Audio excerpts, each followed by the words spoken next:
Emmett Jones is on fire.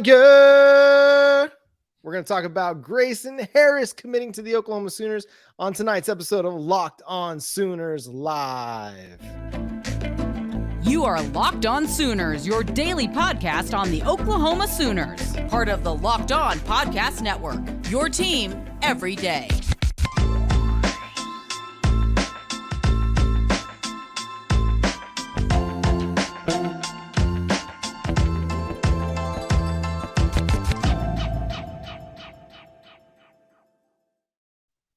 What's up, Sooner Nation? Welcome to Locked On Sooners Live. Thank you for joining us. Monday night, 9 p.m. Central Time. We are live with you here to talk all things Oklahoma Sooners. And these Mondays just keep on being the gift that keeps on giving as the Oklahoma Sooners pull yet another commitment, this time for the 2025 class.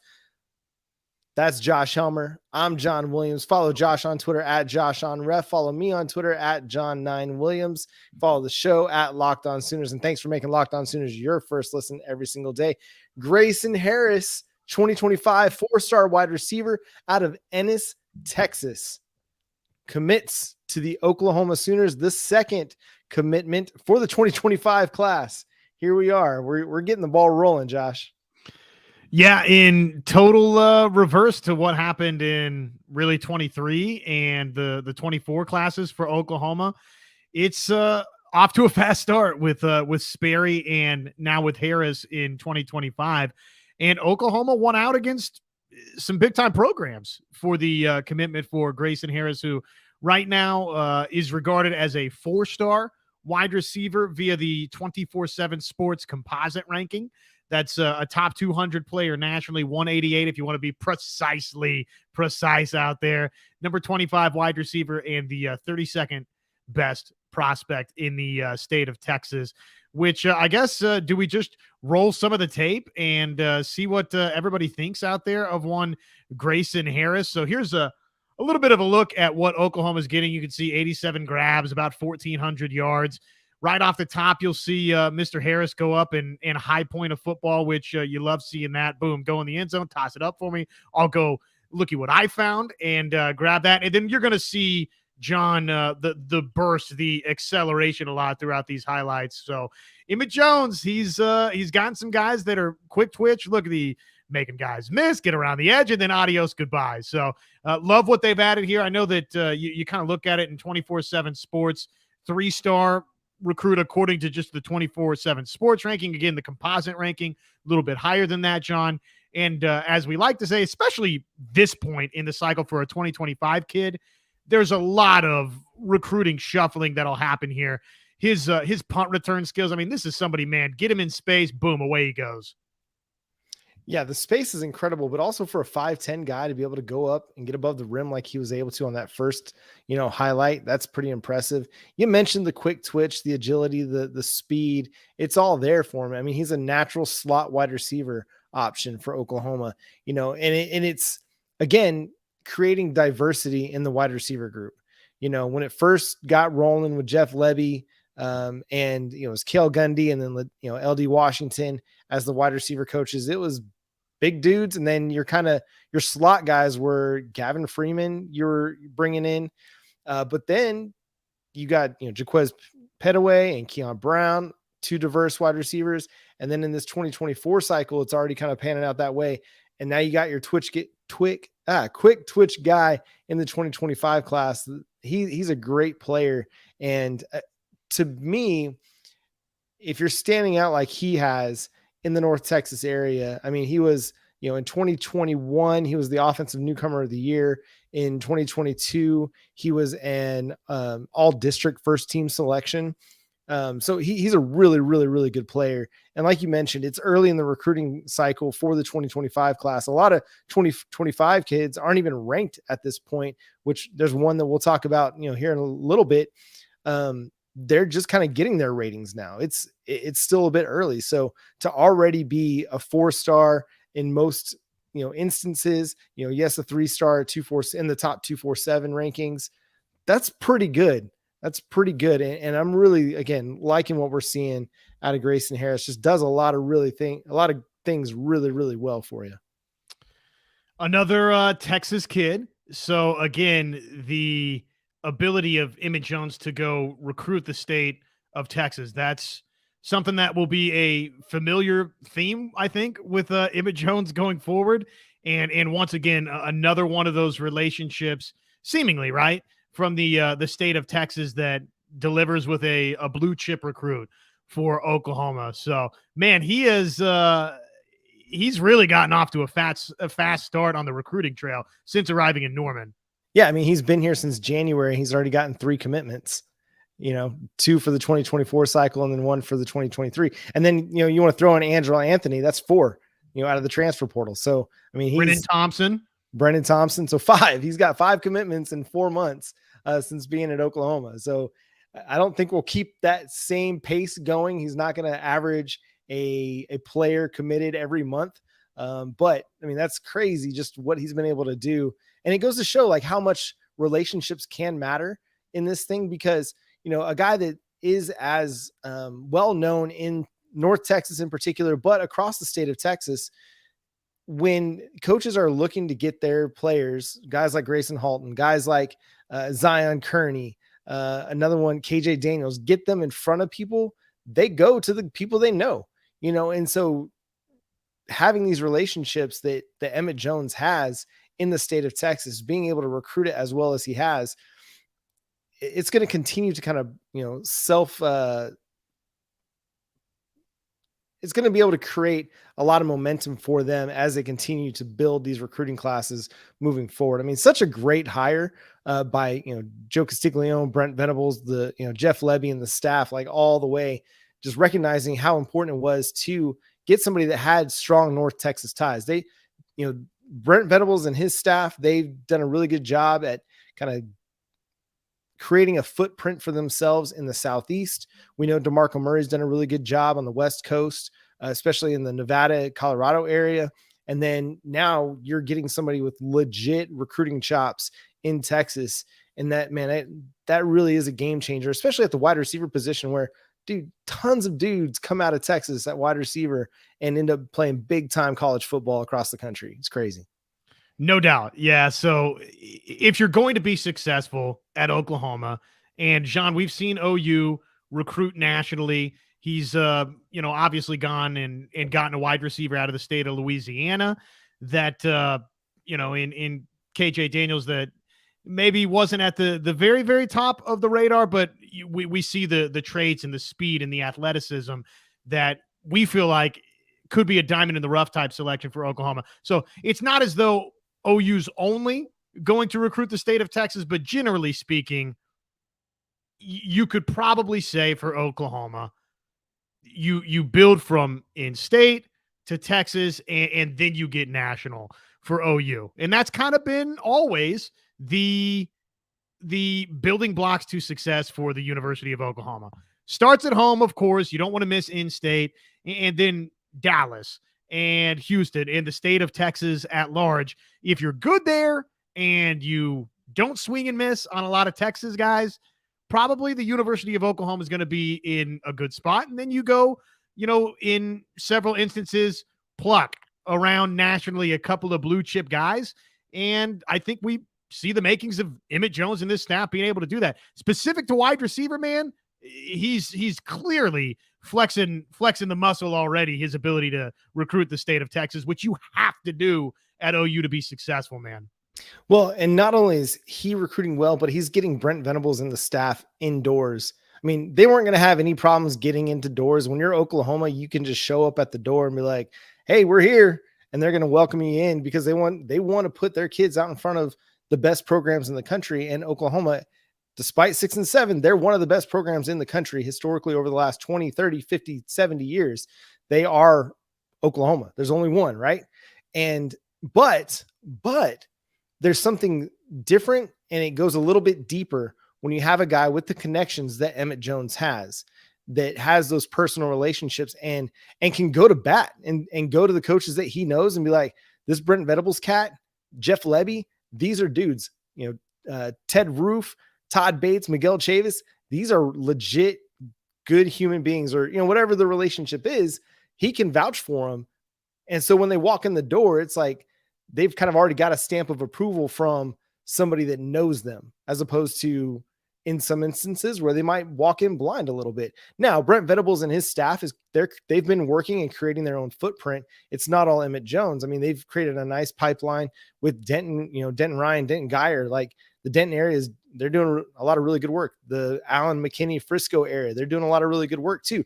Emmett Jones just gets you a little bit deeper. He pushes the recruiting efforts a little bit deeper. And we've seen how they've really wanted to attack the Southeast and the state of Texas under Brent Venables. They did a ton of work. I think it was 5 or 6 guys out of Florida in the 2023 cycle, and then another 5 guys out of Texas in that same cycle. So they want to win. They want to be heavy in those 2 states because those are big football states. And you can tell the programs that recruit those states well usually do really well.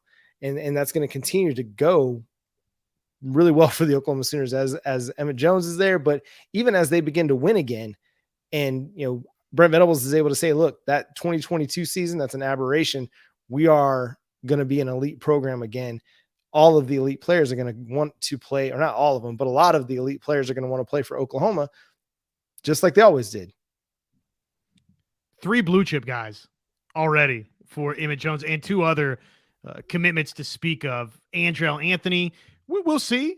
We'll see if he's an impact guy. I know that, at least according to the 24/7 Sports transfer portal rankings, he's a 3-star guy right now. And I think he was a 3-star signee coming out of high school as well. But Brennan Thompson, regarded as a blue chip type talent. We know, obviously, Zion Kearney, high 4-star guy. We've talked about that.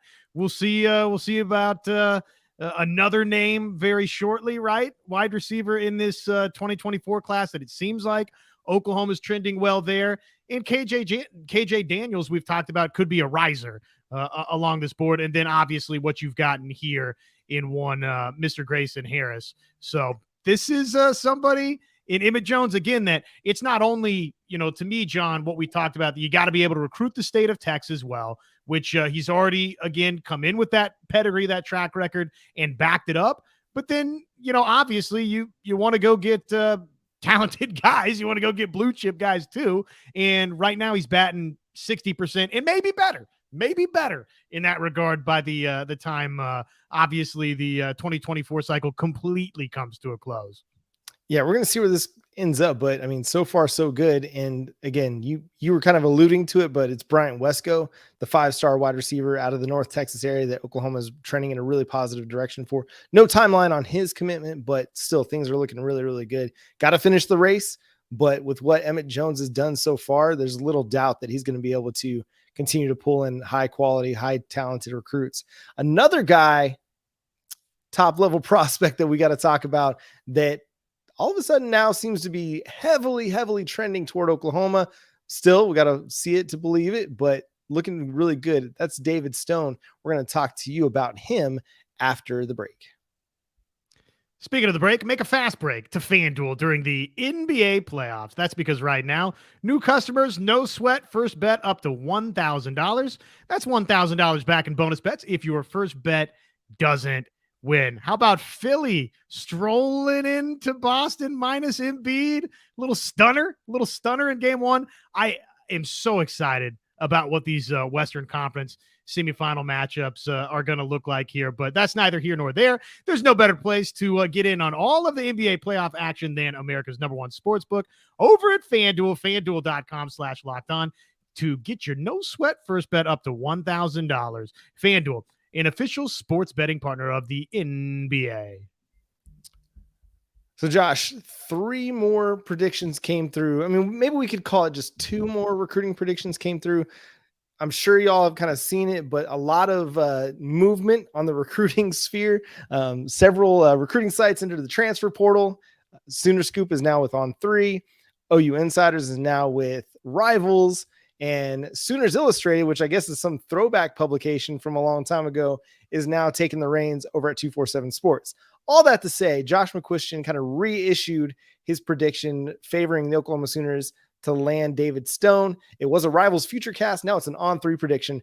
But following that, you have Sam Spiegelman, a national recruiting analyst for On3, also issued a prediction favoring the Oklahoma Sooners. And then Marshall Levinson, a USC recruiting analyst, also issued an On3 prediction favoring the Oklahoma Sooners 4-1, 5-star defensive lineman David Stone. Now, the whispers were always that Stone was trending toward Oklahoma, yet Michigan State was kind of becoming a thorn in the recruitment. Oregon was popping up, which you could never really count out Dan Lanning and the SEC West Oregon Ducks. But it always felt like Oklahoma was kind of the perceived leader, yet there was still a little bit of maybe concern that it was trending away from the Sooners as, the Spartans were popping up and Texas A&M was creeping in and Miami and, John Ruiz were trying to get in on the action. And then Oregon and Dan Lanning, it just kind of maybe put a little bit of a damper on the excitement and the possibility.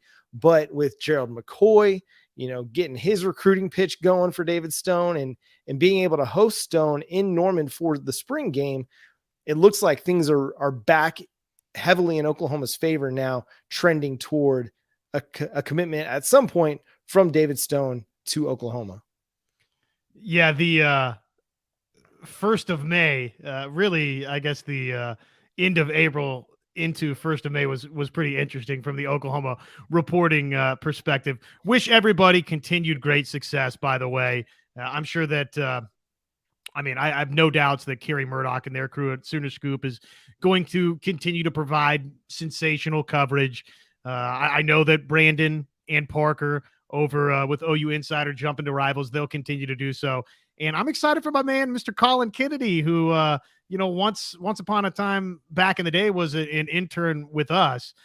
So just happy for everybody involved with the musical chairs there. It's been kind of fun and wild to watch all of that transpire. George Stoya coming back to the market. So there's a lot of happenings there. But yeah, anyways, Josh Calloway moving from all Sooners to Sooners Illustrated with 247. So a lot of moving parts, man. It's crazy. I'm still at Sooners Wire. We're still here on Locked On Sooners. We're not going anywhere. We're continuing to build and grind. But yeah. Yeah, no transfer portal here for us. And congratulations to James Jackson, by the way, too, who is one of the legitimate, and there's other guys that you hear this about, but legitimate good guy in this business. I'm really happy for him to have that opportunity. That was pretty cool to see. But that's enough about the musical media chairs. The bottom line for Oklahoma is David Stone. I kind of have felt like the heart's always been with Oklahoma, but here's somebody that, as he should, John, he's enjoying the recruiting process a little bit as a 5-star kid. It's hey, speaking, I said we're moving on, but speaking of the media musical chairs, I think at times maybe there was a little enjoyment from there was maybe some stress involved, I'm sure, for our media friends, but the whining and dining's not all bad. Everybody wants to be wanted, right? So to take it full circle back to David Stone here, I do think that's at play a little bit, to where, look, he's not just going to totally jump on board to begin with. You want to make sure that your mind is right. But I do think Oklahoma has the advantage here. I'm not surprised to, again, see these, I guess, predictions get thrown back in as we're shifting networks. Just, hey, I'm still right here. Yeah, double stamp on this one. But I just thought it was intriguing that Marshall Levinson and Sam Spiegelman were also joining the fray on that front. It's one thing for Josh to continue his, keep his prediction up and then just kind of reissue it almost for the new site. I would not be surprised if Parker and Brandon, who had crystal balls in on David Stone, months ago, if they reissued those predictions as Rivals future casts in the coming days. But to see new predictions pop up in favor of Oklahoma, to me, that's the intriguing aspect of this, because it seemed like, again, everything was kind of just up in the air all of a sudden. There wasn't really a strong feeling for Oklahoma. It seemed like it kind of trended back to it's up in the air. Everybody's kind of in play at this point. But now, again, it seems like after the spring game, after, getting his family on campus, in Oklahoma family or Gaylord family, Oklahoma Memorial Stadium, getting the coaching staff in front of them, everything all together, the soul mission, the coach, the coaches, the players, everything, maybe it just helped him and maybe helped his family feel a lot better about staying local, staying close to home, and knowing what they're going to get with that aspect. So it's huge, man. And this is the big fish. Like, you want everybody. I mean, Williams Nwaneri is huge. Nigel Smith is huge. Joseph Jonah Ajonye. That's a huge get too, but nobody comes in 6'4", 6'5", 280 like he already does. I mean, those guys are kind of tweener types. David Stone is a legit interior defensive line player right now. He's not somebody that has to come in and add, 20, 30 pounds to get him ready to play defensive tackle. He's ready to play defensive tackle as is once he gets on campus. So getting that guy, now you're probably going to add 15, 20 pounds to him in muscle and strength, but he's going to be able to keep that twitchiness to him. But getting that guy, that's the one right now that has kind of eluded Oklahoma, the 5-star defensive tackle for quite some time. And somebody who has a lot of, just a lot of game to him, somebody that everybody wants. Like, everybody in the country wants this kid, and it's coming down to, Oklahoma and a few others. But man, it's fire if they can end up landing him.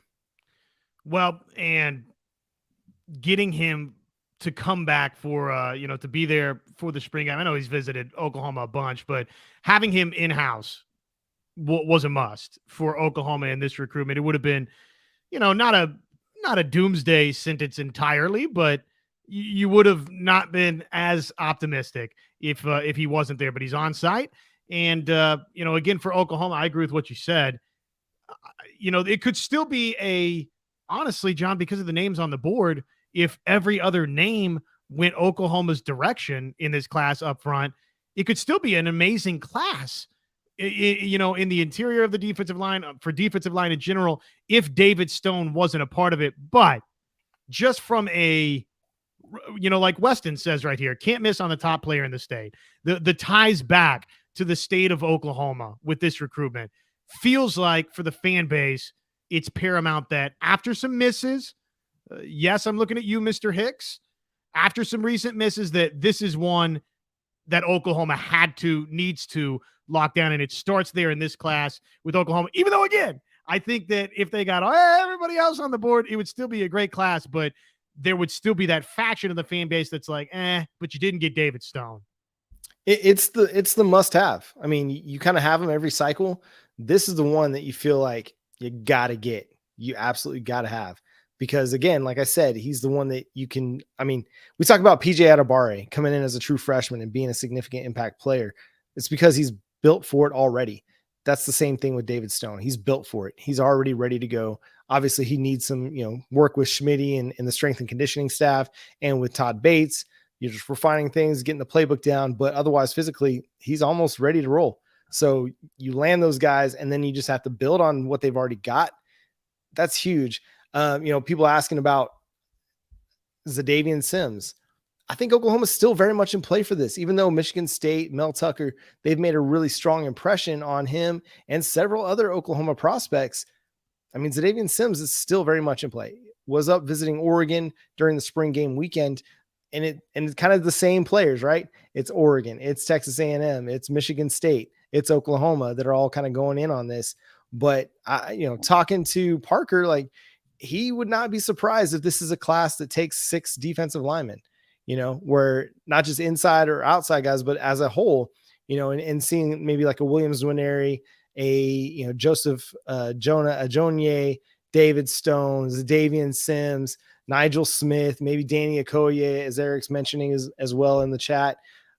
There's a good chance that they could be very, very deep, but that's part of the whole roster overhaul that they're undergoing under Brent Venables. They need to build this up through the recruiting class. You can't depend on the transfer portal every single year to kind of fill out your roster and have starters and impact players. You kind of got fortunate that you got Rondo Bothroyd and Hassan McCullough on defense and Reggie Pearson, but that may not be the case every year. So you got to build through your recruiting ranks. And, if you take a deep defensive line roster in the 2024 class, not all those guys are going to play year one, but by year 2, year 3, they're going to be significant contributors, starters even. And, by year 4 of some of those redshirt, those guys are going to be the core of your defensive front. And so, like, if you could add 6 blue chip guys, including a couple 5-star players, I mean, what is that going to do for them as they, are now 3 years into their, SEC arrival, as those guys are making their way up the depth chart and taking on significant roles? This might not be the family-friendly version of describing this, so bear with me. I apologize for that. But constantly having to go, quote-unquote, dumpster diving throughout the transfer portal, I don't think is the way to make a championship living. I think you can go find a Dasan McCullough there. We've seen, look, a Jordan Addison at times is in the transfer portal. Caleb Williams, that might be a unique situation, but there's superstars, yes, that hit the transfer portal. I don't know how many of those guys always are up front along the defensive line. And again, you severely lower your chances, I think, once it gets to a transfer portal situation, John, versus, I mean, they just got to totally fall in love with you, or honestly, the name, image, likeness package probably has to be competitive in that arena to lure a top talent that's an established talent away. And again, we don't see a ton of those guys. So yes, it has to be homegrown through the recruiting rankings. We've talked about that. And then you can supplement via the transfer portal and take a chance on a couple of guys like a Lacey, right? Or Trace Ford, who at times early was very, very impressive, but injury concerns along the way maybe has tapered off a little bit. Somebody that you go to Texas State, you get a Devon Sears. I mean, you can gamble a little bit, is the beauty of the transfer portal, but it needs to be a gamble. It can't be everything, all the chips to the center of the table. Chips to the center of the table needs to come from your signing classes. And again, that's why the 2024 class, and somebody like David Stone, a new prediction coming in, that's huge news for Oklahoma, for Winery, on and on and on. All these different guys, it needs to, for OU to start turning that corner. They have to land that type of talent. It's as simple as that. You're hitting the nail on the head, because you're not always going to be able to pull a Dasan McCullough, a true freshman All-American, or a Rondo Bothroyd, a guy with 14 sacks over the last 2 years and 26 and a half tackles for loss. Like, that's NFL production. That guy's going to the draft, generally speaking. But maybe he just wanted one more year to prove that he's a top 100 pick. And so you're fortunate enough to get him to come to Oklahoma and play that fifth year with you. But you're not always going to get that guy. So it's incredibly difficult. It's huge to be able to put together potentially what they're doing in 2024. And it just goes to show just the recruiting prowess. I know we talk about this all the time on this show. And if you're a part of the Everyday Club, which we know a lot of you are, and we thank you for being here. I mean, this staff, if they've not proven anything, because they really haven't on the football field yet, but they're a great recruiting staff at the very least. And eventually that's going to translate into wins. But for right now, we know this: Brent Venables, Jeff Lebby, Todd Bates, Ted Roof, Miguel Chavis, Eric Valai, DeMarco Murray, Emmett Jones, Brandon Hall, Bill Beedenbow, Joe John Finley, the whole, recruiting staff, that's the on-campus recruiting staff, Lee Davis, the director of on-campus recruiting, J.R. Sandlin, the Soul Mission, all this program recruits as well as anybody in the country. Right now, the recruiting rankings don't reflect that compared to Georgia and Alabama, but they're going to. If not this year, 2025, 2026, it would not surprise me to see Oklahoma as the number one recruiting class in the country, because this is how good this staff has been on the recruiting trail. They've only been in Norman for a year and 6 months, and they have a top 5 class. And the 2024 class, especially if they land all these defensive linemen, have a chance to be even better than the 2023 cycle. That's how crazy things are right now and how good this staff is recruiting. And it's going to continue to just build upon itself. Like, as they, build the recruiting classes and then start stacking wins, it'll just continue to get better and better for them. That's kind of wild that it's been 18 months? Yeah, it's crazy. 18 months since Brent Venables took this thing over. But yeah, I mean, obviously they need to find the results on the field, and then maybe they can kick this thing into the next stratosphere. You win big, you get big rewards, but hopefully Oklahoma can again, they've shown the propensity to recruit in a big way without the big time results just yet. Now, I've said this in the past, John, and I do think that for Oklahoma,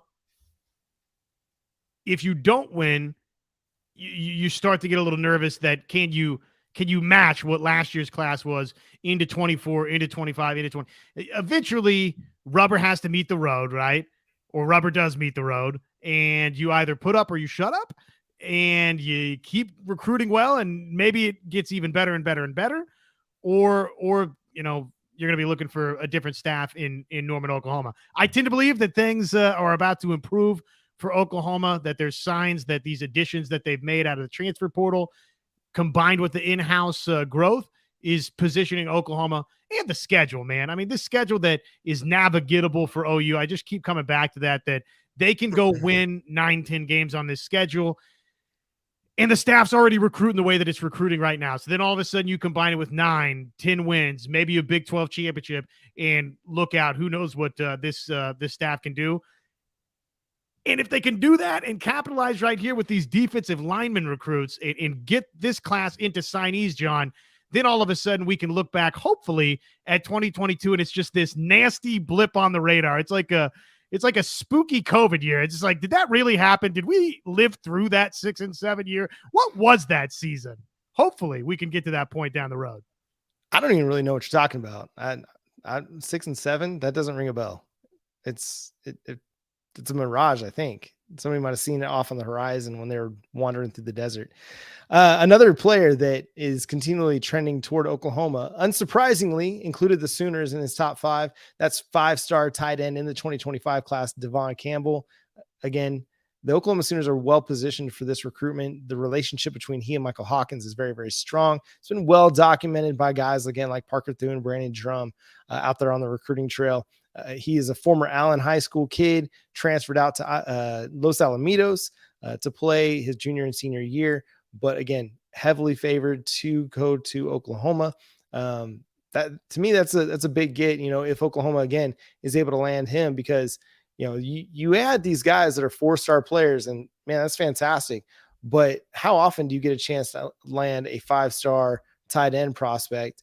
And here's what he had to say about Oklahoma, telling On3's Chad Simmons. He says, I've been there 4 or 5 times, so I feel comfortable. The atmosphere is strong. I like the coaching staff, and they always feature their top tight ends. Coach Brent Venables and Joe John Finley have really recruited me hard, so I have some strong relationships too.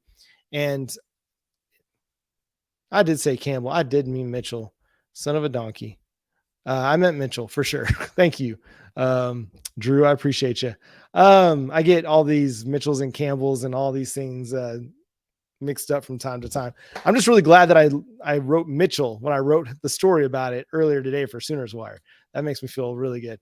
But yeah, man, if they can get, Devon Mitchell, if they can land that recruitment, that's 100%. That's huge for the Sooners too. Well, and I'm looking at Bud Elliott's story from 24/7 Sports.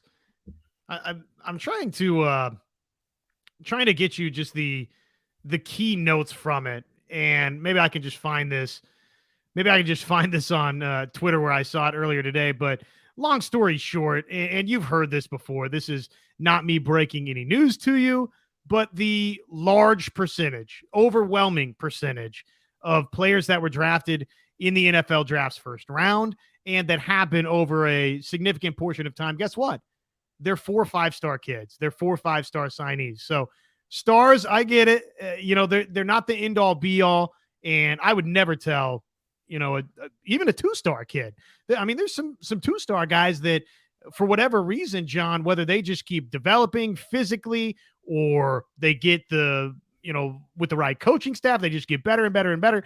It's possible to be a no-star, a 1-star, a 2-star, a 3-star kid and turn into an NFL draft superstar. But generally speaking, 4-star, 5-star kid. So yeah, when you look at somebody with that type of pedigree as a tight end, has the relationship built into somebody that's coming to the University of Oklahoma, maybe he's going to reclassify, right? Isn't that the thought?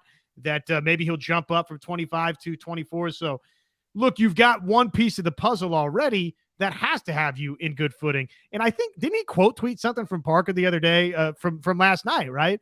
To just basically congratulate him. I mean, that maybe I'm reading too much into it, but that's got to be, I think, a good sign. I mean, it could just be congratulate. I mean, Parker and these guys, they've got relationships with these kids. I say kids, they're the way that they act, tweet on Twitter and are so connected to college football and all this, they're young men. But yeah, they're very well connected, and they've spent a lot of time. Like Parker spent a lot of time, talking with Mitchell and Mike Hawkins, and Parker in particular is pretty tight with the Hawkins family. So it's not surprising that Mitchell's showing some love to our guy Parker Thune, friend of the show here on Locked On Sooners. But I do think you do see a lot of positive signs for Oklahoma as it pertains to Mitchell. It just seems like that's just the way things are trending. And I mean, whether it's crystal balls or Rivals Future Cast, now we don't know when the commitment is going to come. He said he'd like to commit soon. So potentially he's going to be your third commitment in the 2025 class, but he's not set a date yet. Another 2025 guy that we need to talk about. And this one is fascinating to me too, because Oklahoma is creating quite the pipeline up there at Lee's Summit, where Caden Green, the 2023 offensive tackle signee, and Williams Winery, the 2024 defensive line prospect, 5-star defensive line prospect, also hail from. The Sooners received now I knew this was going to feel weird, a Rivals Future Cast from Parker Thune for interior defensive line prospect Kamari Moore. Moore is 6'1", 321, also at a Lee's Summit. That's a dude, man.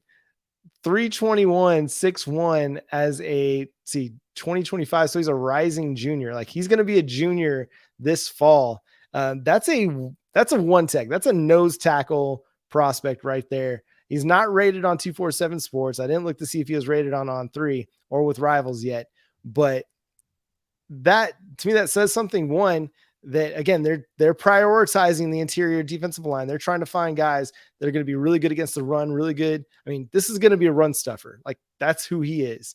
You're not asking him to get out there and chase down, whatever quarterback that they're going to be playing against in the SEC. You're asking him to go out there and shut down Alabama's running game here in a few years. You're asking him to go out there and shut down the Georgia Bulldogs rushing attack or LSU's rushing attack.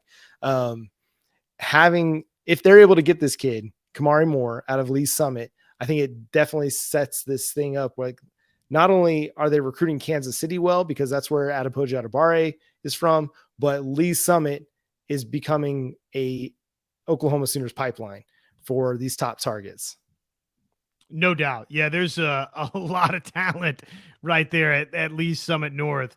Obviously just the Kansas City Metro is going to have talent in it, but we've talked about this in, recent weeks and months. It feels like that's getting better and better and better. And oh, by the way, Oklahoma's gotten a couple of slices of that Kansas City pie. So that's great for Oklahoma. They've already got their foot in the door. And, Kamari Moore is somebody that, look, you look at the offer sheets early. It's 2025, but some big name programs. He's unrated from what I looked at both Rivals and 24/7 Sports, like you said, John, but he's got offers from Nebraska and Iowa State. And those are programs that right there up north, they know what's going on at Lee's Summit North. Okay. And they feel that this is a Power 5 kid and they needed to get in the door early. And so Oklahoma's in the mix there as well. And oh, by the way, who knows? Maybe that helps you with a Williams, Winery, and some other names. I just like that they're getting a big dude. Like, give me the bowling ball, the Puna Ford type, going back to some Texas days. Puna Ford, just the low, stocky, going to win with leverage dude that you're not going to be able to block off his spot. Like, he's going to get in his spot and he's just going to stay there and anchor. And you're going to need three guys to push him around. All the while, Lewis Carter's running around him and making a tackle for loss, because you have had to, send so many guys that direction. So I love, like, bring me the fat kids. Sorry, I know that may not be PC, but bring me the 320 dudes, because we need to lock down the interior defensive line, especially when we get to the SEC, because it's run, ground and pound, get physical, get nasty. And the more of those, you got a David Stone that can play your 3-tech, and this kid, Kamari Moore that plays your 1-tech. You're not running on them. I'm sorry. You're just not. If you can get these guys in there and they turn out to be really good players, you're just not going to run on Oklahoma. You're going to have to go wide. And then that's when that speed that Brent Venables and his defensive staff are recruiting, that's when they're really going to be able to take off, because that speed is going to be killer. If teams are going to try and run wide, they're just not going to be able to get there, because Oklahoma's recruiting so much speed right now on the defensive line. Few notes here. Matt, who just joined us, he asked, how are things trending with OU with all the crystal balls that dropped today? There were a lot of On3 predictions. We talked about that a little bit earlier in the show, in particular for David Stone. It seems like things are trending in a really, really positive direction for Stone landing with the Oklahoma Sooners. It was one of those that, if you're just joining the show, we'll kind of rehash it really quickly before we move on, that early on, it seemed like everything was trending for Stone to land with Oklahoma. Michigan State gets in the mix. Oregon gets in the mix. Texas A&M, Miami, USC, all the top programs around the country get in the mix.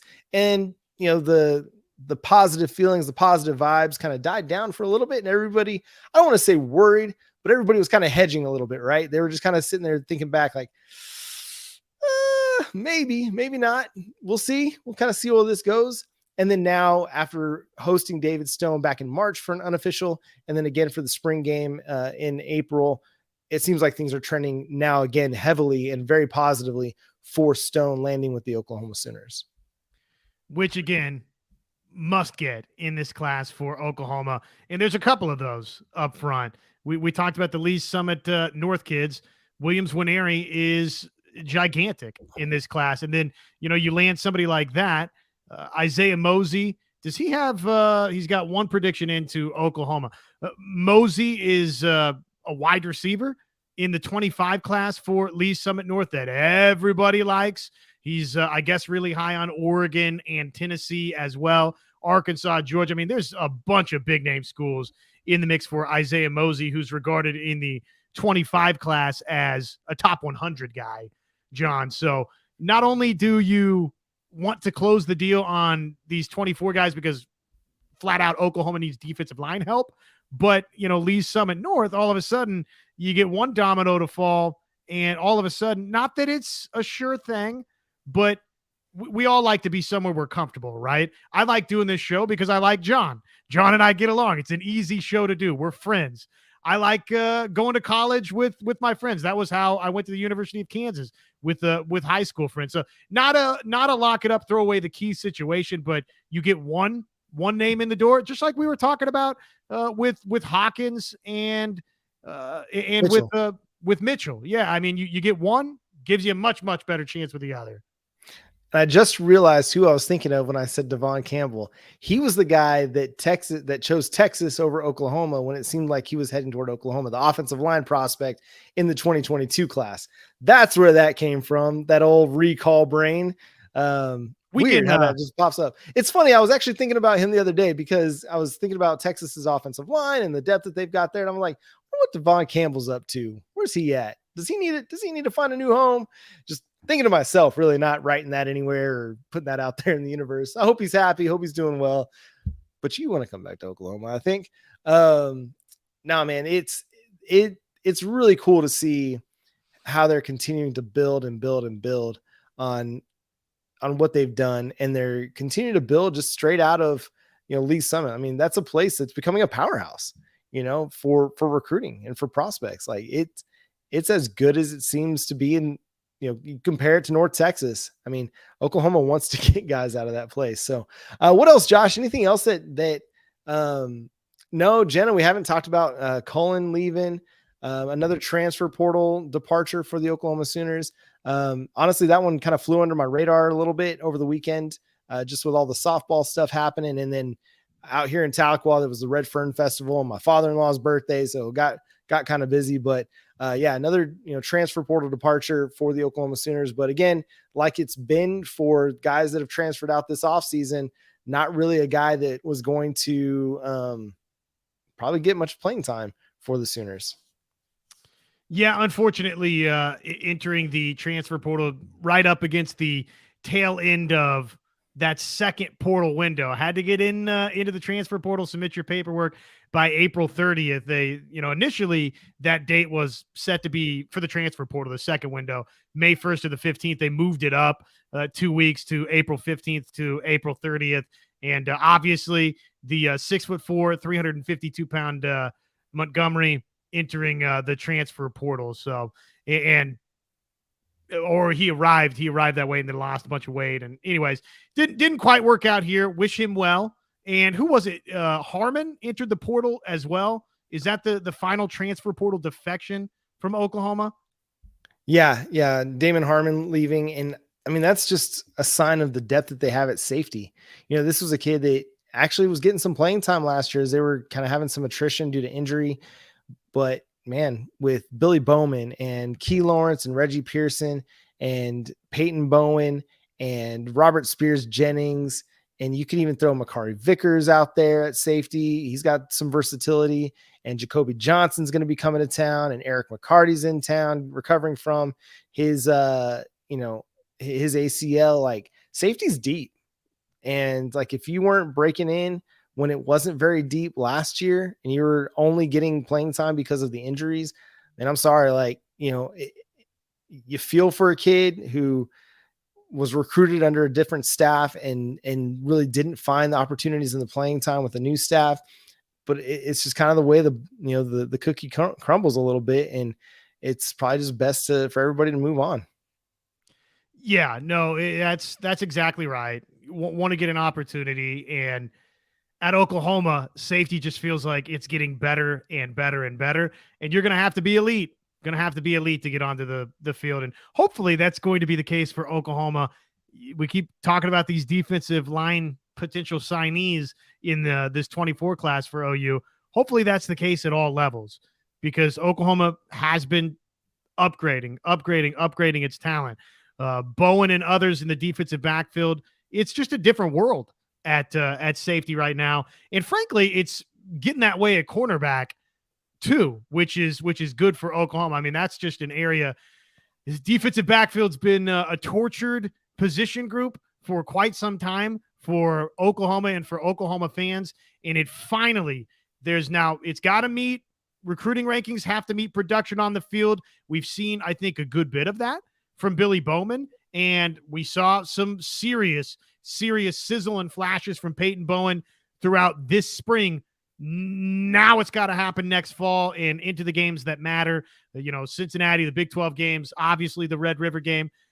For a defensive backfield that has been, you are the weakest link, goodbye. It's time for Oklahoma to flip that script, and it seems that it is. And unfortunately, speaking of the weakest link, not to pick on anybody, but I think some folks have found out, okay, it's probably not going to happen for me here at Oklahoma. Yeah, I mean, it was the same question for Jaden Davis, right?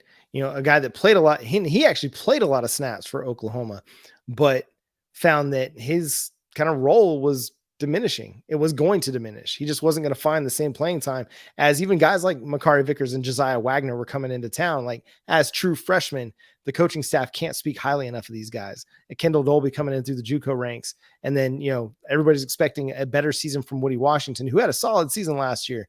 Matt asks, who are the starters at safety, Josh? You want to tee off on this one first? I think that Peyton Bowen's going to have a chance. I think you got Billy Bowman. There's a good chance for Reggie Pearson.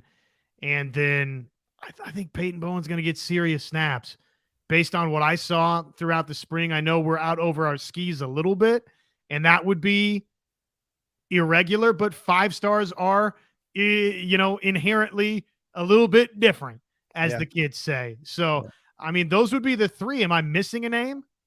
Just Key Lawrence. I mean, I think he's a guy that, I asked Ted Roof about Reggie Pearson, and he made sure to remind me about Key Lawrence in the post-game presser at spring game. So that's the guy that they're still feeling really comfortable with and pretty high on. So here's kind of what I could foresee happening at safety. A lot of different things. You might, in two high looks, when they want to run too high, you might see a Billy Bowman and a Peyton Bowen out there playing 2 high safety looks, splitting the field because of their range, their athleticism, and that physical ability. When they want to have more thumping on the field, whether it's short yardage situations, you might see Reggie Pearson and Key Lawrence out there together, or you might see Reggie Pearson and Billy Bowman, or Key Lawrence and Billy Bowman, where you can drop one guy into the box and have a little bit more, run defense ability. Man, I could even see them playing some 3 safety looks. Like I would not be surprised to see them roll out 3 safeties in some odd formations where, maybe they drop, Deshaun McCullough onto the edge to play like straight up defensive end on some pass rushing situations. And so then they, bump, Peyton Bowen or Reggie Pearson or Key Lawrence to the cheetah to get more coverage. We know Justin Harrington is also playing there too. So I think there's going to be a lot of really interesting options there. And I do think probably like week 1, you'll probably see something like Billy Bowman and Key Lawrence just based out of loyalty, but there's going to be a strong rotation. Like you're not going to see, your starting safeties playing 100% of the snaps like they have been in recent years. You're going to see a heavy rotation because they've got depth. And when you have depth, you can afford to play it and give guys breathers and keep them fresh. That way, when you get to the end of the game, you're not losing these 1-score games because everybody's tired. Everybody's wore out and beat on the defensive side of the ball. Now, they would never admit that, but the attrition is real. When you're playing, 70, 80, 90 snaps, you're bound to get worn down a little bit, just the physical pounding alone. And so having that depth is going to be absolutely huge for them. We haven't mentioned Robert Spears Jennings' name. I did. Well, initially we didn't. And then I tuned out as I was looking up Jaden Davis stuff. So I apologize for that. That's just full transparency on the deal. I wanted to make sure that the news had broken, but yes, Jaden Davis is heading to Miami. So that's out there. They were sort of, actually just ripping the Band-Aid entirely off. We had with the 24/7 site, myself and John was in on this too, but we had taped that segment with Jaden Davis for some time that he was going to be going to the University of Miami. So wish him the best. And it sounds like here at Oklahoma, John, that he wanted nickel, which again, as you start talking about the safety situation at Oklahoma, well, if Jaden Davis isn't going to have the opportunity to play nickel at OU because OU staff feels like, okay, no, we're in a really good situation, we like you at corner, that sort of tells you where Oklahoma's at with its defensive backfield, at least how they feel this thing is coming around to the defensive backfield, because we could sit there and talk about, okay, it's going to be Key Lawrence to start along with Billy Bowman, but then all of a sudden you've got Reggie Pearson and you've got Peyton Bowen, and where are these guys going to fit in? And you've got a nickel, you've got a cheetah. They're going to find ways to get those types of guys on the field because they're just talented and they cover guys well. Yeah, 100%. It's just going to be a much better coverage unit. And I think, Okie Long guy, a lot of us are kind of coming from the same place. I've mentioned on this show, if you're part of the Everyday Club, you listen every day, you've heard me say that I'm going to withhold a lot of my judgment until I see this team go play at Cincinnati and really get a chance to see what this defense looks like against, a quarterback in Emmett Jones, who is probably going to be their starter, who could cause a lot of problems based on his athleticism. We saw what a running quarterback could do to Oklahoma's defense last year. If Emmett Jones gets out there, a guy who rushed for 700 yards back at Florida in 2021, if he gives Oklahoma fits in the run game, then maybe there's still some room for concern about this defense. But if they go out there and they completely shut them down or they have just a really good game and hold them to 25 points or less, and Emmett Jones isn't killing them on every, third and short or even third and long where they're just losing him because their spy decided not to spy, then I'll feel really good about where this defense is headed. Again, going to be playing in a hostile environment. But yeah, that's kind of where I stand too, is things sound promising. Things sound good, but I'm going to wait. I'm going to sit back and lay back a little bit and wait and see. I might not make a whole lot of proclamations. I'm sure we will at some point throw out predictions for the season, but it's still going to be very much wait and see for me on the Sooners. So just so I'm clear and everybody here on Locked On Sooners Live is clear, you did just predict Oklahoma to go undefeated. Of course. Yeah. They're beating Texas. Like, it's happening. Screw Texas. No, I kid. I hope we can be optimistic before 2023 is totally finished here for us. But the reality of the situation, and one that's going to drive our offseason discussion, we yesterday, for the Everyday Club folks that are a part of the show every single day, you know this, so I'll rehash briefly here. But USA Today Sports released its post-spring Big 12 power rankings, and it was Texas 1, K-State 2, Oklahoma 3. And their question for Oklahoma, they had a question for every team. What's the big question for each team that they had in their Big 12 power rankings? And the question for Oklahoma was, how do the Oklahoma Sooners handle their first truly disappointing season in this century?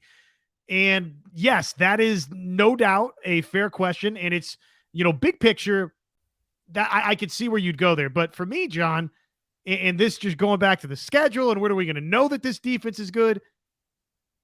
You almost could have the question for Oklahoma, at least on the front half of the season. How does Oklahoma handle the Cotton Bowl versus Texas? Because it was 49-0, and I know the circumstances of the game itself. But for Oklahoma, when we can grade legitimate progress for this team, it's going to be hard to, with a straight face, especially based on the way that last year's non-conference played out, where you looked great. Oh, man, everything's great leaving Lincoln, Nebraska. And then the wheels come off. It doesn't go well in Big 12 play. Cincinnati, that road trip will be challenging to start Big 12 play, but we just don't know who Cincinnati is going into this season. Iowa State, the worst team in the Big 12 a year ago, John. So the fact that you would beat them in Norman, hypothetically 5-0 going to the Cotton Bowl, you could look great for those first 5 games. And again, the question for Oklahoma is going to be, what happens in the Cotton Bowl early October versus Texas? How much progress has been made? Yeah, they're going to beat Texas. I'll sit here and put that out there. I just think they're going to beat Texas. Like, Texas is going to come in feeling really big for their britches. But I'm sorry, you got no Bijan Robinson anymore. It's going to be all on Quinn Ewers and an offensive line to slow down this defense. And yeah, they've got a good trio of wide receivers, but we know how this game goes, right? Like, the team that's favored isn't always the team that wins. The team that's the heavy favorite isn't always the team that wins. So I just got a good feeling about it. I know we're like 6 months away from that game actually being 5 months away from that game actually being played, and a lot could change and a lot could transpire. But man, I got a sense in me right now, and maybe it's just my optimistic nature that I just have a really good feeling about Oklahoma going into the Cotton Bowl. Because like Quinn Ewers, he's a good quarterback, but he's not the second coming of Vince Young or even Colt McCoy. Like, we've not seen anything from him yet that would put him in that tier of Texas quarterback that you would like fear, right? He's been good, but he's not somebody that you fear as a quarterback.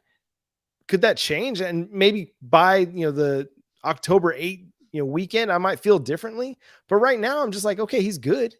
And it's probably in the same kind of stratosphere as Spencer Rattler, right? Was Spencer Rattler ever a quarterback that anybody feared at Oklahoma? I'd argue no. He never came out and just lit the world on fire for the Sooners. Now, he's been good and he's had really good moments, especially now that at South Carolina, he's had great moments, but he was never that guy that anybody feared. And I feel the same way about Quinn. Now, he could totally make me eat my words, and I thoroughly anticipate him making me eat some of that. But I'm not sitting here chattering my teeth, shaking in my shorts, worrying about Quinn Ewers and the Texas Longhorns offense. The offensive line's good. The wide receiver core is good. Quinn Ewers is good. The sum of the parts is really good, but I think Oklahoma's defense is improved. 49-0, that means nothing. What happened last year means zero. This is a totally different Oklahoma Sooners team that's going to be rolling into the Cotton Bowl against a different Texas team. Again, without Bijan Robinson, that makes a big, big, big, big difference when you lose a top 10 player in the NFL draft. That makes a difference. And so this game is going to be a whole lot different. But you're right. That's going to be when we know, and we know that we know that we know, to steal a Brent Venables phrase about this team, is what they do in the Cotton Bowl on October 8th. So do you want to see something that might shock you a little bit? Please. I'd love to. This is CBS Sports' initial mock draft. Round 1, pick 16, Quinn Ewers. Okay, I don't know what shocks me more, the pick or the profile pick, because the hair, man. Now I know he's cut it. It looks a lot better, Quinn. You're doing better. But man, that shaggy do was just something else. Man, I mean, this is again, to use the Spencer Rattler comparison, this is the same exact thing. I mean, before Spencer Rattler did anything, before the 2021 season, I remember writing up all those mock drafts. Number 1 overall pick, top 10 pick, best quarterback in the class in the 2022 draft class. I wrote them all up over at Sooners Wire. You can go back, you can find them. But the same thing is going to happen for Quinn.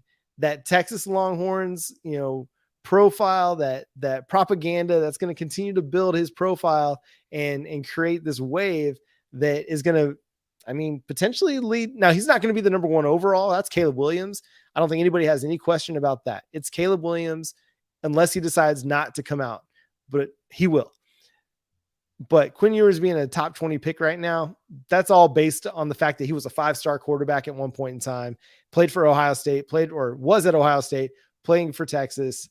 That's all based on projection. He's not done anything yet to warrant being, because nobody would say Spencer Rattler right now is a top, a first round pick. I don't think.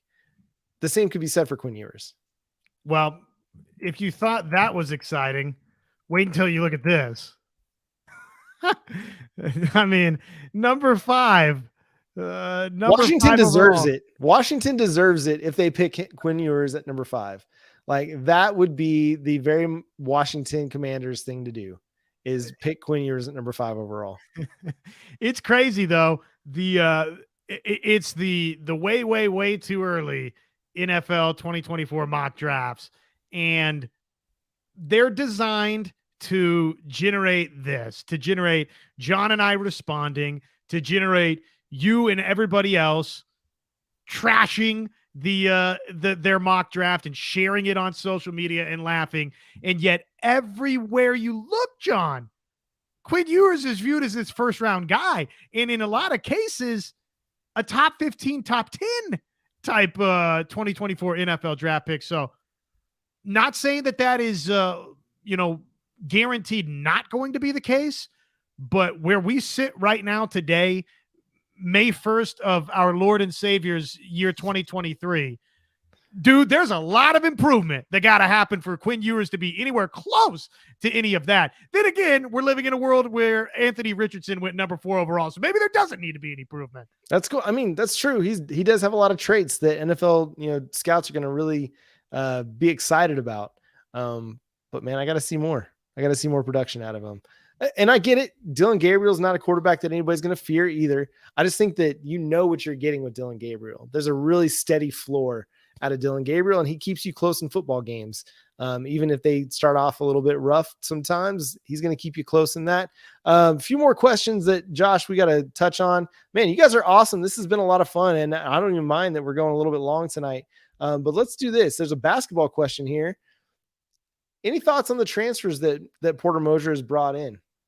Yeah, I'll be totally open and honest about this. Need more information. Need more information. Hasn't been at the top of my radar the last couple of weeks with the NFL draft. That's neither here nor there, me explaining why I'm less educated on the subject than maybe I should be. But I like just generically speaking, I like that they've brought some players in that are high production guys at other places. I don't know that they have found, to me, and I've said this in previous episodes if you've missed it, I don't know that they went and found the Keontae Johnson type just yet. And that's what it's going to take, because when, they went and they got Sherfield, who was a very, very solid player. Feel how you want to feel about Tanner and Jacob Groves. Those are guys that were good rotational pieces. They weren't Big 12 starters for Oklahoma. And I'm curious to see, has OU found that out of the transfer portal? You got one in Sherfield, but then just collectively the sum of Oklahoma's parts weren't good enough, John. So again, need more information, would like to sit back, watch the tape, learn, think, talk about these guys a little bit more. Generically speaking, they needed to do something. They've done something. I hope that Porter has found guys to pair with Otega Owe and Milos Uzan, and then these Jacob Cole and I believe Cooper in this signing class, that all of a sudden all of that together can morph into something that is what you deserve which is an NCAA tournament team in Norman, Oklahoma, but I just don't know if I'm there yet. I come back to this idea that, okay, we're bringing in a bunch of mid-major dudes. Like, that's the same thing we've done, right? Bringing in the Groves brothers, no disrespect to them, bringing in Grant Sherfield, bringing in, I can't think of another name, but like, that's what Porter Moser's been able to do, but it hasn't really panned out for him just yet. So you hope that these guys are going to be better than what they were. The one that's intriguing to me the most is John Hugley. Like, that's a guy that I'm very intrigued by because he's playing, major basketball at Pitt in a really strong, basketball conference. And he's been very productive, a good passer, good in the post, a good rebounder, athletic dude. He's only 6'9", but he's still a pretty athletic guy. He's got some size to him, so he's not going to get bodied around down there in the paint. And then he can shoot a little bit from the outside. So there's a bit of an intriguing element to his game that kind of fits a lot of what they were missing on the inside. Now, they're also going to get a little bit more athletic with all the different combo guards that they brought in, Javian McCullough being one of them, being one of them. But again, it's okay. What does it all look like? What's the sum of the parts going to look like? But again, I think a little bit more athletic, but not sure that they're going to be much better than what they were. I still need to see more. It's kind of where we sit with the Oklahoma football team, where I am with Porter Moser and this basketball team is I got to see more. Porter Moser's offense is really good at creating open shots, especially from three, and they've not been efficient enough at from three to run that offense. So unless he's willing to adjust or he's just brought in more efficient 3-point shooters, then it's going to be a lot of the same. John Hugley, by the way, only played in 7 games last year at Pitt. I think he started the season and then was he injured and he basically just decided he wasn't going to play anymore? I'm not sure about an injury, but he just kind of like took some mental health time. And then, that's right. Yeah. Hey, more power to you. I think one of the beautiful things about society is we are more so now. You saw, well, I should say, we saw Connor McCaffrey do the same thing at the University of Iowa last season, which those of you that follow my work closely know that I'm keeping tabs on what's going on at the University of Iowa. And it was well received. Right here, we saw that with a player taking a little bit of a mental leave of absence. So that's good. I'm glad that as a society, we're at a place where we can do that. But Hugley himself, just the game, 15-8 guy the year before when he did play 32 games. It was a 30-minute per night kind of guy. So, man, we've talked about it. Oklahoma needs that sort of big. And then all of a sudden, McCollum, who was a 16 points per game a night guy this past season at Siena, who seemed like there was some pretty serious positive reaction to the acquisition of McCollum, who's 6'2" guard, can shoot about 36% from three, or did last season, and shot a good volume, John. That's one thing you look at. It's like, okay, well, is this 36% and he shot 1 3 a game? No, he shot 5.5 threes per game. So that I like that part of his game.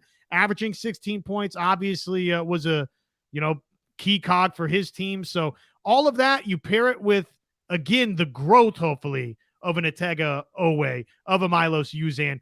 And then probably you're counting on a couple of those, again, those signees stepping in and being blue chip guys, top 100 guys, which they are. And hopefully they can impact things. And if all of that's the case, which again, that's a lot of unknown, baby. And that's the transfer portal, especially in basketball. And, for Porter Moser, that's been the thing. It's like revolving door. There's been very little continuity, very little consistency in Norman. But if all of those things come together, oh, baby, we could have something. Speaking of basketball, Jacoby Johnson playing basketball? I don't think so. No. No, he's not doing that. No. Jacoby Johnson playing wide receiver? I mean, possibly, but I believe he's coming to Oklahoma to be a cornerback. Over under wins 9.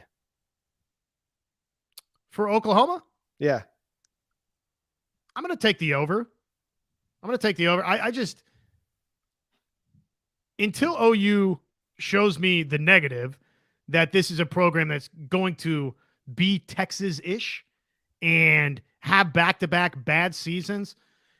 I know that we're dipping back into the Bob Stoops era and the Lincoln Riley era, and that's not necessarily, and really not for Lincoln, but just you're going back into previous regimes for this.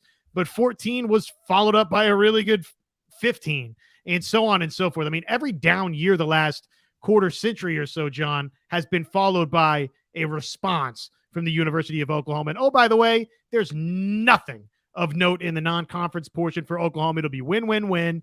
And then the Big 12 schedule is, again, not altogether imposing for Oklahoma. So to me, it'll be disappointing if Oklahoma doesn't at least push on that number for you there and get to 9 wins in the regular season. I think they're going over, though. I really do. I think that they're just more talented than most everybody in this league, and I think they've upgraded themselves via the transfer portal and then just the natural growth of being coached by Brent Venables and this staff.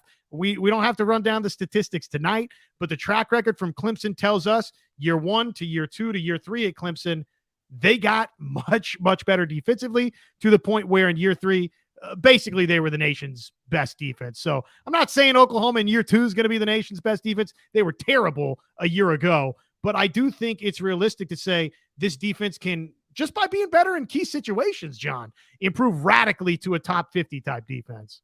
Yeah, and you just need this team to be better in situations. You need them to be better on third down. You need them to be better in the red zone, where you're not giving up, 3rd and 15s, 3rd and 10s. You're able to shut those down a little bit more. Their third down defense was terrible. That's a big reason why they weren't very good defensively. They just couldn't get off the field. And so they got to be better in those situations. And I think they will be. The pass rush is better. The coverage is going to be better. The linebackers are going to be better. It's just all better. Everything's going to be better about this team defensively because the depth is better. You lose a guy to injury, you're not like automatically going to struggle to find who's going to replace him. So yeah, feeling much better. I'll go over as well. Again, I'm the guy that's sitting here telling you they're going to beat Texas, and that's the toughest game on the schedule for Oklahoma. The rest of it is tough environments in which they'll have to play at Cincinnati, at Stillwater, at BYU. I'm not concerned about the matchups. I'm not concerned about the teams. I'm more concerned about the environments in which they'll have to travel to play in more than anything. And just Oklahoma, can you show me that you can go win a close game in that kind of an environment? At Kansas could be, I don't know, man, because of Mr. Jalen Daniels, who knows, could be challenging. Our man Preston chiming in, expecting a commitment date to get moved up. And oh, by the way, what is this? Champ U BBQ, Commitment City, which, oh, by the way, this is a terrific time to say, love your content over there. Really dig what you're doing with the channel. Appreciate you popping in to say what's up to us. And worlds are colliding here in Sooner Central. We need to, I mean, when is this crossover episode happening, right? I mean, it has to be on the horizon at some point. Yeah, he's ready to roll. He's already told us. We just got to lock it down. So okay, well, let's get that accomplished behind closed doors here. Yeah. I mean, we can just negotiate this now. Just bring right. There's no negotiation like on-air negotiation. That's right. Are we not talking enough about the lack of OL depth? I think that if anything, I was criticized in some ways right here for being a little too critical of offensive line for Oklahoma coming out of the spring game. To me, this has morphed into, John, easily my top concern with this Oklahoma football team this season. And that's on the heels of Oklahoma being, for a program that's played some bad defense over the last, decade or however many years. And at times there's been good. I don't want to, take away. There's years where they led the Big 12 in scoring defense, or a year where they led the Big 12 in scoring defense. But for a defense that was as bad as it was a year ago, this is what, coming out of the spring game, to me, it's clearly the biggest question that needs answering. It is, especially with Walter Rouse being injured. Like, that's a problem. You haven't seen him yet. He hasn't really been a part of the program for very long, and he hasn't been able to practice for very much of it. You still don't really know who your left guard's going to be. I know a lot of people are concerned about center, but I mean, that's one of your more stable positions at center with Andrew Rame. Could it be better? Sure. But you know what you have in Andrew Rame at the very least. He's got to stay healthy. That's going to be a big key for him as he goes into a season in which could be an NFL draft potential type season. He's been with Oklahoma for 4 years, been a starter for much of the last 3. So he's kind of like, now he's got to put together all the tape. Like if he has aspirations of playing in the league, this has got to be a breakout year for him. The OL, people are saying the OL will be fine. Maybe. I mean, they usually come together, right? And they're good enough. They just put together a really good season for Eric Gray this last year. Still feel great about Tyler Guyton and McKay Mattire. I think, Walter Rouse is going to be really good. PG's mentioned in Josh Bates. We love Josh Bates, like huge friend of the show, been on the show several times. If you haven't got a chance to check out our interviews over the last year with him, go back and search, him on the YouTube channel. But he had a rough spring game. He did a couple false starts. I think there's a holding penalty there. It was a rough one. So I'm not necessarily like expecting him to come in and be a big time contributor for this team. He's playing left guard and he hasn't played a lot of left guard. He's been a center. So he's transitioning a little bit too. So this is a unit that's, having a lot of transition, a lot of guys playing in different spots. Caden Green played a lot of left tackle during the spring game for Oklahoma. I think that was unexpected as well for the Sooners. So a lot that has to kind of come together, but they've got time to make it come together. Get Walter Rouse healthy, get him ready to roll. I think you'll feel a lot better about offensive line. And that's going to be key for this offense because you don't have Marvin Mims. You don't have Braden Willis, 2 important guys. Yeah, Eric Gray is gone, but you feel good about the running back group coming up behind him. Outside of Jalil Farouk, your wide receiver core, bit of a question mark too. So you need your offensive line to be a stabilizing force for this offense. They're going to have, some tough pass rushers to go up against. Colin Oliver is still back at Oklahoma State. Like that's going to be a force that they'll have to deal with. They're going to be again, going up against some good defenses in different places like Iowa, against Iowa State. The offensive line is still a bit of a question and the depth is a bit of a question as well. Do we have much of an answer, by the way, on Jacob Sexton and his return date? He tore the knee up. Yeah. I mean, I wouldn't expect him until fall camp. Yeah. If he's able to do anything in fall camp. Well, and then that kind of puts you, this is Jimmy asked this question, by the way. Thank you, Jimmy. Will Sexton be ready to play this fall? I mean, I'm not going to say no, but I would say it's leaning that direction, right? That it just puts you behind the 8 ball. Now, maybe he's just so talented that, and ACL injuries, knee injuries, you come back from those better than you have at any point in the past, just based on, modern medicine and everything. But, and Jet says he understands, or they understand the rehab's going well. That's great news, but believe it when we see it, just because, you're not going to rush somebody back from an injury. Yeah. And then Josh, the last thing we want to talk about before we get out of here, Patty Gasso, the Oklahoma Sooners clinched their 11th straight Big 12 championship. I've not done anything 11 consecutive days, years, except for sleep, maybe. Built Bar. Built Bar. Just an absolute powerhouse, man.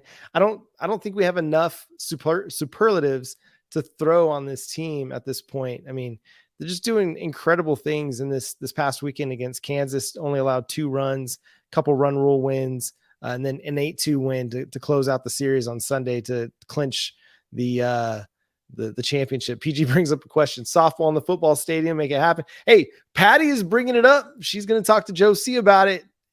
I don't see why Joe C would say no. If it can happen, they'll make it happen. I don't know that you can make it a yearly thing and get, what the 80, hope is 000? that. Yeah, I know. The hope is that it turns into what Nebraska volleyball is doing. And you get 70, 80,000, whatever it is, you hashtag pack the palace, baby.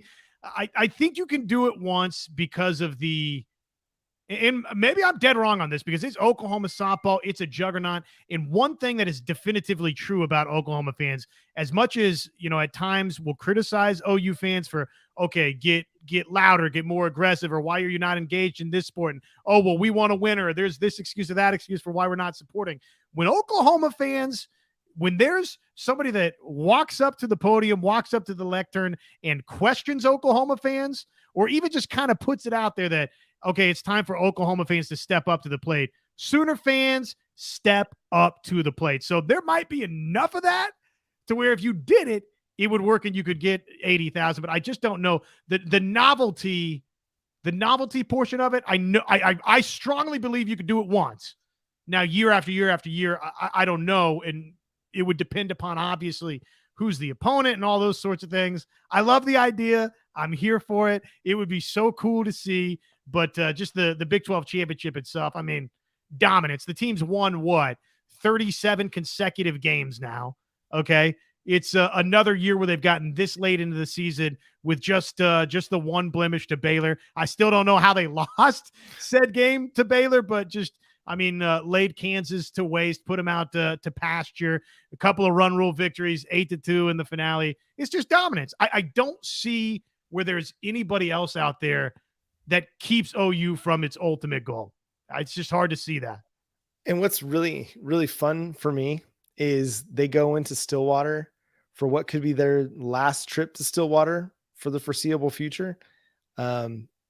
Next year's Bedlam matchup will be played in either Norman or Oklahoma City. And so there's nothing really for Oklahoma to play for. I mean, they'll get up for the game. They'll get hyped for it. And there's nothing for Oklahoma State to play for because they got swept by Texas. They're playing for the 2 seed. That's their only hope in this one. Whereas, when everybody looked at this one on the schedule about a month ago, everybody's thinking, okay, this could be for the Big 12, regular season championship. But, Oklahoma State didn't live up to their end of the bargain on that. And it's just going to be kind of a, not as intense. Maybe it's going to be as intense, but it just doesn't have that same dynamic as it might. So yeah, 11 straight, consecutive regular season championships for the Oklahoma Sooners. They go to first, they'll play in Tulsa on Tuesday night, which I'm sure that game is already sold out. It was sold out when I looked for tickets a week ago. Cause I thought, hey, maybe I'll take my daughter to that. That could be fun. No, you ain't buying a ticket to an OU softball game in Tulsa or anywhere in the state of Oklahoma at this point in the season. But you're right, man. There's nobody that's going to beat them in a series. And so there's no way that they're not winning their third consecutive Big 12 championship. Now it could be, things could change. Something could happen. Somebody could get hot, but just the way that this team is pitching, they're the best pitching staff in the nation, lowest ERA in the nation, and they're hitting. I mean, they're still a powerhouse team, even though they might not be hitting as many home runs. They're hitting a ton of doubles. Our guy, Eric Bailey from Tulsa World, threw out the stat, 88 home runs, 88 doubles. Just an absolutely incredible stat. I was comparing it, throughout the season. At one point, obviously they had hit a lot more home runs last year than they had at this point this year, but they had hit a lot more doubles this year than they had last year. So they're still on a similar extra base hit pace. But yeah, just fantastic work by them. I do anticipate them going into Stillwater and winning the series, whether they get the sweep or not. That is anybody's guess because Oklahoma State's a really good softball program, but they're going to go into the Big 12 championships in Oklahoma City as the 1 seed yet again, because they're that dang good. Josh, any other parting thoughts before we get out of here? We went a little 20 minutes extra because you guys in the chat were just firing away and loved all the interactions. So we just felt like we just got to keep going on it. But Josh, anything else we need to talk about before we get out of here? I don't know that there's anything else pressing. I would just say my educated guess is yes, they will be sweeping Oklahoma State in that series. So with all due respect to what I think is a very, very good Oklahoma State team and one of the nation's finest teams, I'm going to pick Oklahoma to sweep. Okay. Boom. And that's going to do it for today's episode of Locked On Sooners and this week's episode of Locked On Sooners Live. Thank you so much for tuning in and being a part of the show. Thank you so much to our Everyday Club, those of you that are tuning into the show every single day. Make sure you're subscribed to the show wherever you get your podcasts and on YouTube. We're free and available on every platform. You can hit that notification bell to let you know when new episodes drop. Again, we're here with you Monday through Friday, every single day here on Locked On Sooners. It's your team every day. Follow Josh on Twitter at JoshOnRef. You can follow me on Twitter at John9Williams. Follow the show on Twitter at Locked On Sooners and on Facebook, Locked On Sooners Podcast. But until next time, where we'll continue to talk about Oklahoma recruiting and get ready for a long offseason, but we'll also talk Oklahoma softball as they get ready for Bedlam. He's Josh Helmer. I'm John Williams. We'll talk to you then. Boomer Sooner.